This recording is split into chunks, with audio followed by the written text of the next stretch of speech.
Mona is responsible for the city's borrowing, investing, accounting, and planning functions. She's held various positions as senior finance officers across Ontario. She is our deputy treasurer of corporate finance, and she is the president of the MFOA, which is sponsoring this event. And again, like I said, she has 14 years experience in municipal experience. So please welcome Mona Monkman. Thanks, James. I think I'm one of the tenured crowd.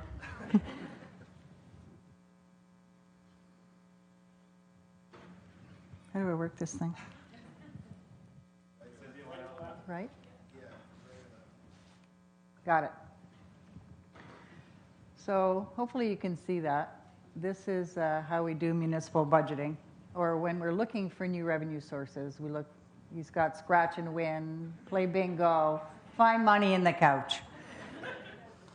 So that's one way of doing municipal budgeting. So municipal treasurers really do not like to see headlines in newspapers that says the budgets are baffling. And so this CD Howe report that was written this year was not the first time. They've done a report card for 2 times now. And on both occasions, it's caused some problems across Ontario municipalities who are not rated very positively, and treasurers are then taken into account by their councils to say, what's the matter with my books? What are you doing? So it is a situation and a topic that on its own raises questions about, are we doing the right thing in terms of what we're reporting, because it has media exposure, but more importantly, it's really raising a question, and it's a good question to be asked. What are we reporting, and when, and how, and for who? And are we transparent as municipalities? We really do not want to see these types of headlines, but I put this one up here because it's an example of how information, unless you work in it every day, you really don't know what's being talked about here. So when you read that, and how many people actually work in, say, the capital budgeting world, budgets? What this headline is saying is, and this was in the Toronto Star in March, it was about Brampton, and Brampton reveals $704 million in unfunded projects. And people, the write-up basically is saying, we don't know where the money went. What this issue was about was your regular capital works in progress report that says we've authorized X amount of millions of dollars and so many millions is left unspent. That's it. But it's a confusing topic for the general public to understand, so headlines like this get created. And that's the issue here. Is it a confusing budget world? We don't think it is, but we could do better. So on the same day, in the same newspaper and broadcast across municipalities, we get the Premier now wants the Ontario Ombudsman to be available to answer questions if the public has a concern with the municipality. And that's not the case right now. They get to call him if they have a problem with the provincial service, their hydro bill is not, right, that sort of thing. But this is now going to be something that municipalities will also be under their oversight. So it's asking questions about where does the public get their answers? And so the C.D. Howe report, this is the headline in the Toronto Star on the C.D. Howe report, January 2014, this last report, was it slams city accounting. And at the end of the day, what they're trying to do, what C.D. Howe is trying to do, is they're trying to measure whether the promises that a government made at budget time, in fact, became the promises kept. And they want to measure how far off are you from your budget. They want to do it at all 3 levels, and they want to look at it over time. They find that being able to look at financial statement results is a way to be able to do that because there's standards. We all follow the same rules. And so then if we could show on our financial statements against our promises, it's an easy comparison. But in our municipal world, we do a cash-based budget. And it is not the same as what we do in our financial statements. And the municipal council's promises are about how much money do I need to raise from you taxpayer this year? And did I spend your money on the right things? And it's a different question than necessarily what's in the financial statements. Because the financial statements are about what is my assets as a municipality today that I'll have to service future generations. And how much money am I going to want and need from future generations in order to deliver services? So what have I committed in terms of expenses I have to make in the future and I'm going to take from the future generations? That's the accounting question. It's a different question. And so without understanding it all, it can look very baffling. And because municipalities actually don't budget on an accrual basis, the comparisons become difficult. So they said, basically what they were saying is, it's confusing to us because we can't make that straight comparison. And they're saying that the budgets are confusing. And I think that's because if you try to compare the budgets that are presented at council time and you try to relate those to the financial statements, it's not an easy comparison. So they're trying to influence that municipal councils would actually, at the beginning of the year, adopt an accrual-based budget. In all of our financial statements, we actually show a reconciliation between our budgets and the financial statements, and it's all explained. But the difference in when we're talking about accrual-based budget, we're talking about actually adopting at budget time, what's my budget going to be? What am I going to budget for those things that I don't need cash for today? So just more headlines about all the bad performers in this scorecard. I won't go into it. Suffice it to say that people will always, look at, I don't agree with how you did that calculation. And so there were a lot of municipalities who actually hired accounting firms to say, review the methodology, we're not sure it's right. But it's a message they're trying to send. So the reconciling note. So what are those? Basically, the difference between accrual and cash budgets is there are things that are expenditures and things that are expenses. And an expenditure is what we do on a cash budget side. How much money are we going to put out the door this year? An expense is a financial statement term, which is show against the right period how much of a restriction you've taken against your resources. And so there are differences in doing that. And a budget in Ottawa in 2012, our operating capital budget together was, $5 billion. So if you look at, this is a reconciliation of our revenues and our expenses, starting with the budgets approved by council and ending with what would be a budget on an accrual-based financial statement. And the big items are, the big differences are that we budget on an authority basis, and municipalities think that's important because we don't want to give you money to start a project, and then next year when we don't have money, you can't finish the project. We want to lock up all the money for a project that's going to take 5 years in year one. So that's the way we do it, and there's reasons for that. But that creates a whole set of difficulties when you're reporting. The other big differences are we spend money on capital projects, and in the financial statements, we report amortization. So this became a big topic when we started depreciating assets. And there's a need to focus on that. The other differences are things like future liabilities for pensions, future liabilities for long-term disability costs. We record those on the expense side as we incur them, so as people earn those rights. We might not have to pay them for another 20 years, but they're on the statements as an expense. So those are the differences. And accrual-based budgeting means that at the beginning of the year, you would be trying to predict those numbers, and then you would be measured against that. And some of it is easier than others to predict. There's something called donated assets. It's $200 million in Ottawa. What it is when developers construct a subdivision and they put in some infrastructure. When they're done, that infrastructure belongs to the city. We show it as a donation. It's a little thing that's hard to budget for, and then be measured on it at the end of the year.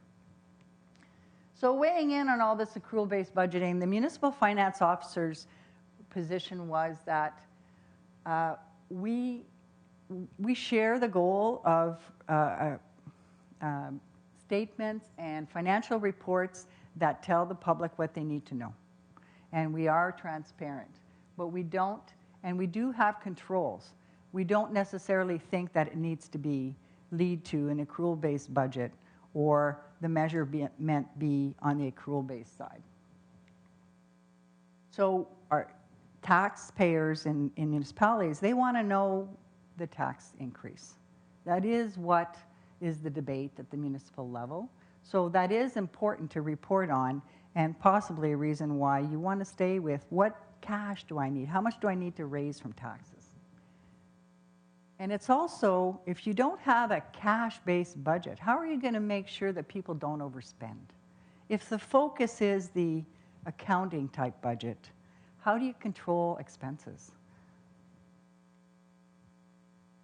So the City Howe report also had a side issue about debt. So there's a whole discussion associated with this accrual-based budget and accounting discussion that has to do and is focused on how are we taking care of our assets.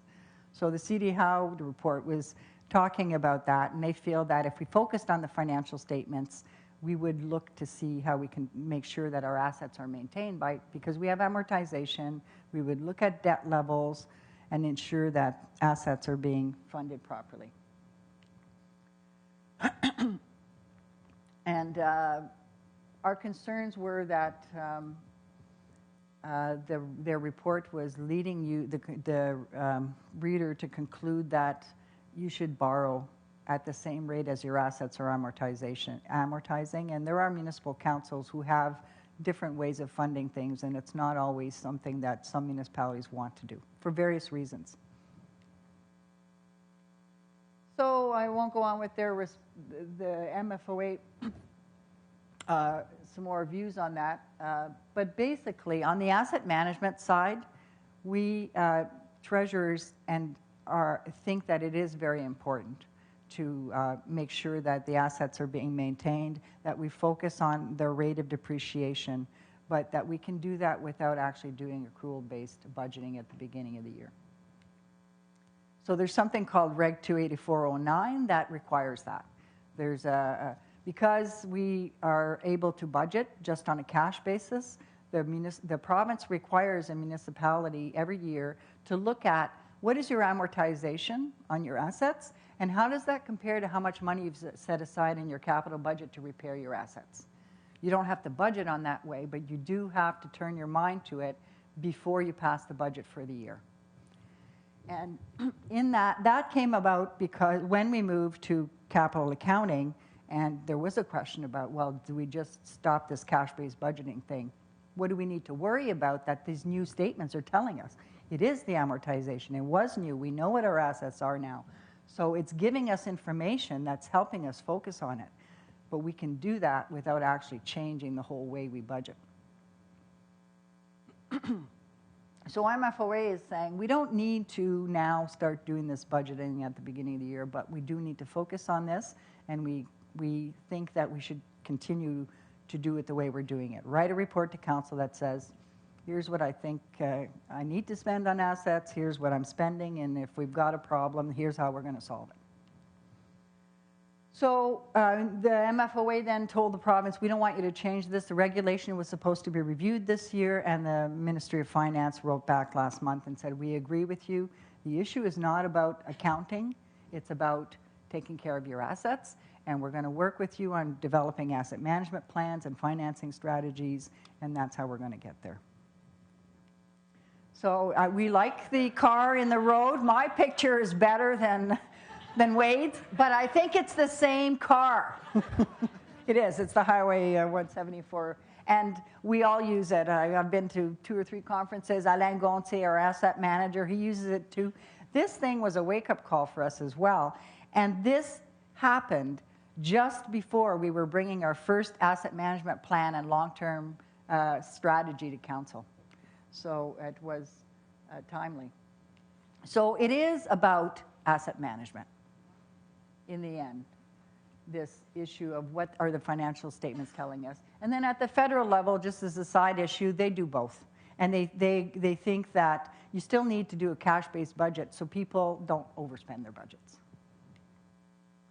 So municipal, and on the issue of transparency, CD Howe is saying, well, it's baffling, nobody understands it. But at the end of the day, we have people who can come to committee at the municipal level. They get to say their piece. There's a lot of media around municipal finances, and we make all our decisions in public. Council sits there and debates things in public, everything, except for perhaps employee issues. So it's an accountable level of government. And in terms of their benchmark, the report card, is it a financial statement? Is it a budget to actual? In Ottawa, one way of reporting how we're doing and did we spend your taxes in the right way is we put it on the back of the bill. The back of the tax bill has a record of here's your tax bill, $3,000, and this is where it's going, and with that list. That's a level of accountability that we have. So questions around this whole topic is when we discuss this issue, what is it we're trying to fix? Is it about fixing assets? I think the topic of accrual-based budgeting, all of that is tied to everyone's need to focus on assets. Is it about taking care of the public's money? The budget to actual reports we do now give the public that information. The problem is we don't do them on a standard basis as municipalities. And so there's no opportunity or way for someone from the outside to compare municipality A to municipality B in the budgeting world, because we don't have standards. So perhaps that's a need that needs to be solved. Is it for reporting how we took care of the money to the public, to the media, to external agencies like CD Howe? And does the present system of cash-based budgeting and accrual financial reporting create confusion? I think it can if you're trying to answer a question with one that should be answered with another. Is it appropriate to continue to do modified cash-based budgeting versus accrual budgeting at the municipal level? Who are the users of the financial statements? And municipal level, we always say our users are the rating agencies. We have debt. They're a primary user for us. We don't get a lot of questions from the general public on our financial statements. They look at one line, and that's the debt line. So there aren't, the financial statements, there aren't as many users at the municipal level as we have for our budget documents. What insight do those financial statements provide? They provide a lot of insight. They can tell you if you're going to be in trouble in the future, and they can tell you what those commitments are against the future in many ways that the budgets don't. And should we budget and measure performance for expenditures rather than expenses is one of the questions. And what are the challenges in doing that? I didn't talk about the challenges in doing that, but to move to that system where we're approving an accounting-based budget at the beginning of the year means that we have to set up a system for preparing those estimates. Employee liabilities, we need to come up with a system to budget for them at the beginning of the year. There's estimates that have to be made about our legal liabilities that we may not have to make out at the beginning, for the year. This is a significant change and would take a lot of time. And at the end of the day, it's useful if the budgets can be accurate, because if you can't prepare an accurate budget and you're measured on it at the end, you really haven't achieved anything. So with that, that's my piece. Thank you, Mona. So picking up right from where Mona left off, what did we achieve tonight? I think we spread some fresh ideas about municipal finance. So that's it for tonight. I want to thank you all for coming out. I mean, you are the reason this event is a success. When we first started this, we thought we might get 10, 20, some people. So, I mean, I've been blown away by the response and just hearing people talk about the event at the city. As mentioned, we won't be doing a Q&A session, but if you can find the speakers afterwards, I'm sure they would gladly answer your questions, and we could probably send out these slideshows if you want. I just wanted to draw attention and say some thank yous before we get out of here. First off, I wanted to thank the speakers, Wade, Scott, Christina, Brian, and Mona. Thank you very much for committing to this event.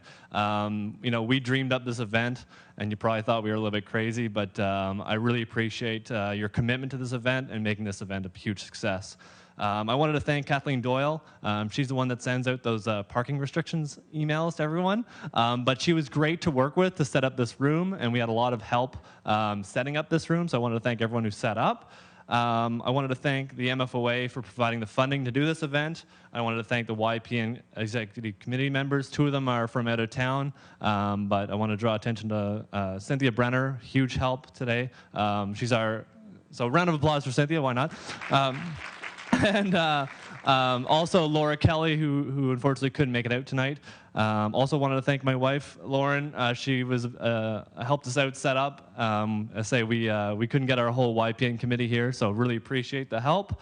Other than that, that's it. So we have, if you guys want to network outside until you can do that, or if you want to go to the Oak, or if you want to go home, whatever. Thank you very much for coming, and maybe we'll do this again sometime.